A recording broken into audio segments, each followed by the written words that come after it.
overseas because we say we have our own problems here.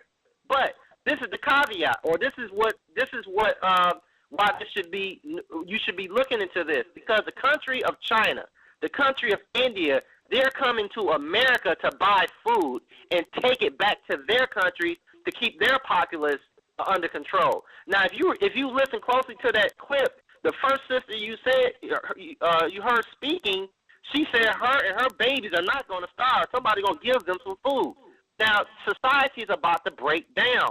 When people don't have any money, you're losing your jobs, you don't have no food, there's going to be rioting in the street. There's going to be blood in the street. This is why the American government, under cloak and dagger, behind the news, but if you get on the internet and do some research, you will find that the Social Security Administration, Department of Homeland Security are buying bullets and guns for those governmental offices because the riots and the people are coming. And that is just one small example of what is taking place in this country. So this is why I am on the radio now and the internet, and this is a worldwide broadcast. Now, to underscore the importance of what I have to say and who I am going to give you a little more information about myself. I did not plan to do this. I simply planned to just jump on the radio, say I'm Minister Kevin Muhammad, and start teaching. But in order for you to maybe pay me closer attention, I have to garner some kind of respect. So I have to tell you a little bit about myself. Okay, I'm from Detroit, Michigan, as I told you before. I went to King High School on the east side of Detroit. Now, this is a little bit about myself. I am an attorney. I graduated from law school in the year 2000 from Southern University Law School in Baton Rouge. I also have a degree in physics. I studied physics at the same university, Southern University. I obtained my Bachelor of Science degree in physics. I am not telling you this information to brag. I'm simply telling you this to garner your respect. I am one of your educated children that's coming back to simply talk to you. Now, back to this meeting with Minister Louis Farrakhan here in Baton Rouge. Now, I talked to one of my elder brothers, that's helping me in this work, and he really didn't want me to say too much about Farrakhan, but I told the brother, if the truth is just the truth, and I just got to speak it. Now, at this meeting, now I'm not picking on Louis Farrakhan. He's just one example of the many preachers and ministers in the black community across this country that's not telling you what is going on, and it's not exclusive as far as religion.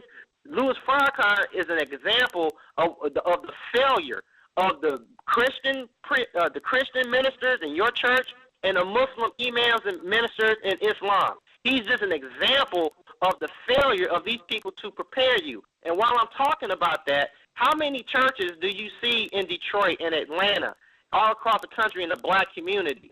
You go there every week giving these preachers your money, but you're about to starve. Okay? You have no business going to church and giving that preacher money, and there's no food about to be on your table. If you don't have 6 months of food and water in your house, you don't have no money for the church. Now, I know that might sound hard to you. That might sound, like I've taken the leave of my senses. Who in the world do I think I am telling you not to give money to your church and your preacher?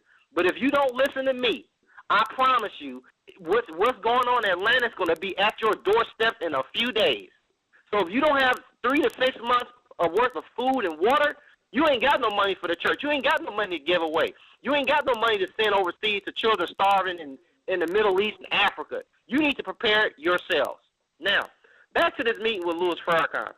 Now, again, this is not a personal attack. This is just an example of the failure of these shepherds of the sheep of this country, which is us. Our shepherds are our ministers. Now, I went to the meeting, sat there for 2 hours. What did he talk about?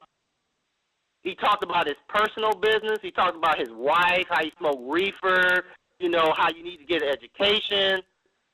But he didn't tell you nothing about getting prepared for the disaster coming up. He must have been speaking to over 500 to 1,000 people at Southern University and did not yet mention one thing about the famines and the disasters that's coming upon this country. Nothing about that. It was entertainment. It was fun to hear Farrakhan, big hand clapping, talk about the white man here and there. Everybody had a big time. Okay, but this is not the Farrakhan show, and it's nothing like that. I'm here to tell you the truth of what's going on, and I will repeat, because of its importance, you need to stock up on food and water, 3 to 6 months worth of food and water, because what happened 2 days ago in Atlanta is just an introduction of what's about to take place in this country. Now, I'm gonna come back to Farrakhan, but that's not the purpose of this broadcast. I want to talk to you. Now, this is the first broadcast, and talking to an audience or new listeners, and you're trying to gain an audience and gain people's attention. It's kind of similar to the courtship between a man and a woman, and generally when you meet a woman and someone that's attractive to you, many times in the dating game, what happens is you don't go approach her yourself. You send your friend with you. They call him the wingman. Okay, so what happens generally in a courtship? You send somebody. Say, hey, so and so over there likes you. So and so over there wants to talk to you. You send one of your friends to talk to the girl you're trying to talk to.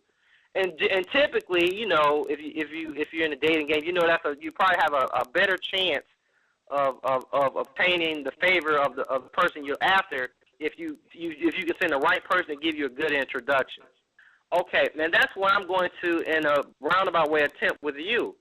And the man that I'm going to send to you to show you that, hey, I'm interested in you. We're the man. In this example that I want to present to you on my behalf in terms of the time is Dr. Martin Luther King. Now, Dr. Martin Luther King, we all know his history, and I don't need to repeat it here because it's well known and celebrated every year. But something was going, but what we were not taught in school, and what I was not taught in the Detroit public schools and even college, is what changes Dr. King was making in his theology and his approach to helping our people. And this is what I want to share with you. Dr. King, before I play the clip of Dr. King became more militant. He became more black-centered. But the propaganda that you get every year, you see clips of Dr. King marching through the streets of Selma, Alabama, holding hands with black and white people, singing "We Shall Overcome," and you hear the "I Have a Dream" speech. Okay, and this propaganda goes on in January and April of every year on his birth and on his anniversary of his death. But what I want to share with you is what was going on with Dr. King right before he died. Now, the first clip I'm going to play is a clip of the entertainer named Harry Belafonte. And this is what Harry Belafonte had to say about Dr. King about 5 days before he passed. One moment.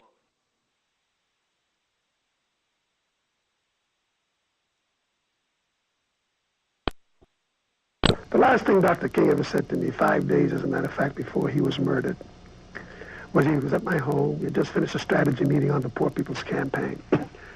And he seemed quite agitated after what we thought was a very successful gathering and discussion. And he said to me, I said, what's the matter, Martin? You seem very agitated. He said, well, I am. Because I've come upon a thought, but I don't know how to deal with it this moment. I said, well, what is it? He says, we fought long for integration. It looks like we're going to get it. I think we get the laws. He says, but I'm afraid that I've come upon something I don't know quite what to do with. I'm afraid that we're integrating into a burning house. And when we asked for further clarification, Andy Young was with me at that time, my wife, others. He said, America's lost whatever little moral vision it had. Its moral sense has run away from the nation. And a nation that is not governed by morality and moral principles is a nation that's headed for an abyss. And I think black people have been struggling to get into this system, maybe getting into a system that in the final analysis is a Sodom and Gomorrah, will not work. Now, that clip was Harry Belafonte on Tony Brown's Journal. And when Tony Brown was interviewing him about Dr. King, he relayed the last conversation that he had with Dr. King. In brief summation, Dr. King he achieved his goals. They had the Civil Rights Bill, I believe, in 1965, passed and signed by Lyndon Johnson. You know, you can go and eat at the white man's lunch counter. You can go to the white man's hotel and stay in his hotel. You can go to the white man's schools. They require an army for a black child to go to the white man's schools. But the problem is Dr. King started to wake up and see, you know, that, you know, this was not the way. Okay? He started doing research and understanding why his people was down. Dr. King found out the truth. He found out that we were being held down. Okay? It wasn't just, you know, the racist, you know, white folks in the 1950s and Stacey giving us a hard time. He found out that the entire American system was designed to hold us down. Okay? And he was starting to wake up. His message was about to change. Dr. King met with Elijah Muhammad. Dr. King met with Malcolm X. Dr. King was becoming militant. Dr. King was becoming a danger to this country. He was not speaking words to make the black people in America to remain docile and forgiving and turn the other cheek. He was not doing that. His philosophy was maturing and changing, and he became orientated for the freedom of his people. So I want you to see how wise Dr. King was becoming. Dr. King was about to become one of our greatest leaders. You thought you seen the real Dr. King in the Mall of Washington, the I Have a Dream speech.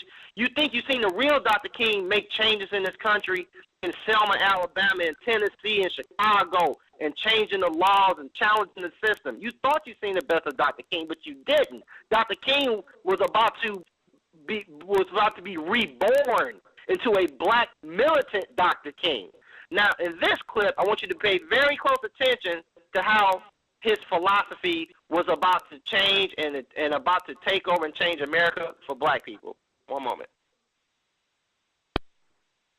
You all are really to be admired. And I want you to know that you have my moral support. I'm going to be praying for you. I'm going to be coming back to see you. And we are going to be demanding when we go to Washington that something be done and done immediately about these conditions. Yes. This was a different Martin Luther King. Just weeks before his murder, in tones suggestive of the Black Panthers, he began to talk about how the government had broken its promise to the newly freed slaves just after the Civil War. At the very same time that America refused to give the Negro any land, through an act of Congress, our government was giving away millions of acres of land in the West and the Midwest, which meant that it was willing to undergird its white peasants from Europe with an economic floor. But not only did they give the land, they built land-grant colleges with government money to teach them how to farm. Not only that, they provided county agents to further their expertise in farming. Not only that, they provided low interest rates in order that they could mechanize their farms. Not only that, today many of these people are receiving millions of dollars in federal subsidies not to farm, and they are the very people telling the black man that he ought to lift himself by his own